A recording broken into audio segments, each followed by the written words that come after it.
Hello and welcome to glennzb TV for Monday, the show that puts glennzb into your virtual headset. Yes, I'm bringing New Zealand to the world. And the world to New Zealand. And sometimes you don't get the real story. I mean, for example, I don't really care what the shadow chancellor from the UK Labour Party has to say about the Brexit budget. That doesn't interest me in the slightest. What interests me here is what's going on with the nose. We need to get rid of all these things.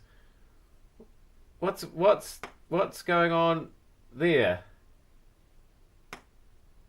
That you can't just come on television with that there and not offer some kind of. Did he walk into a door? Did he injure himself putting up his umbrella? Did he try and headbutt the actual Chancellor and then miscue? Come on, John McDonnell. Tell us more. Somebody probably knows what happened to him, but yeah, much more interesting than the Brexit budget. Once again, it's nearly fireworks time, and once again, we've got people saying that we should ban them. Because, of course, people blow themselves up, burn down things, scare animals. So it's one of those news that's not really news because it happens every year. But I did start giving it some serious thought last night for a couple of reasons. One, just logically, if there was nothing wrong with people being able to buy their own fireworks, why do we only let them do it, for 3 days a year? Why wouldn't we just let them have them all the time? So that's weird. And then the other thing that made me sort of think again was that this guy is one of Auckland's leading fireworks suppliers. And I'd never actually seen him before. I knew of Barry Whaley. Whaley's a very famous purveyor of fireworks, but I hadn't actually seen him. I'm just wondering if this is a result of long-term fireworks use. It's an interesting look he's gone with there. And then we went to somebody who's also associated with this man, their resident pyrotechnician. And she was quite an interesting looking lady as well. And I just sort of thought, if these are the people who are into fireworks, maybe I'm not, basically. That's what I'm saying. Hey, All Blacks, congratulations. Once again, you've turned the rugby world on its head with your innovation. You know, All Blacks are always inventing stuff that other people then have to play catch up with. The rolling maul, rush defence. And now we're turning our opposition invisible in Japan. Which I'm still undecided whether that's a good thing or a bad thing. Invisible opposition, harder to tackle them.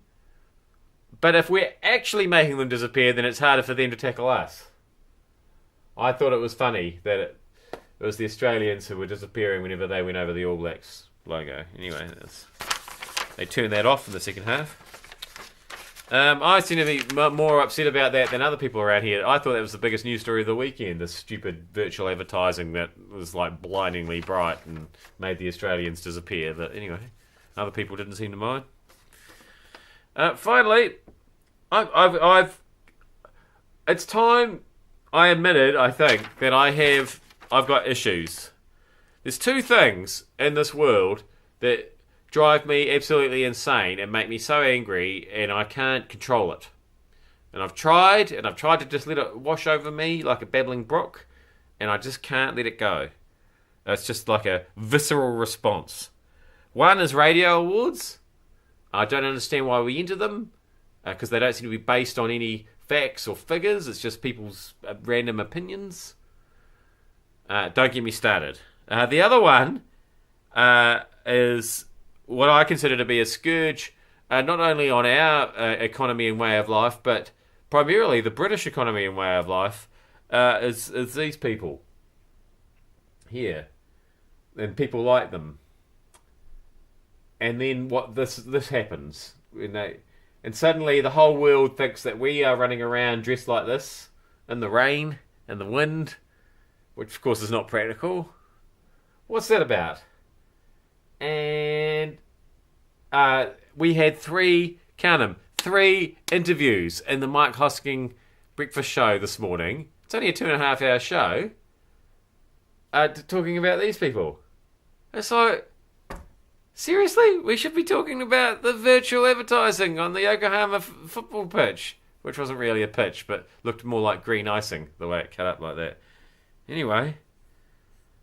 I just had to get that off my chest. So I'm going to be very angry and irritable over the next few days as these people wander around the place. And I can't wait for them to leave. I am glennzb. Thank you so much for having me in your virtual headset. See you back here again tomorrow.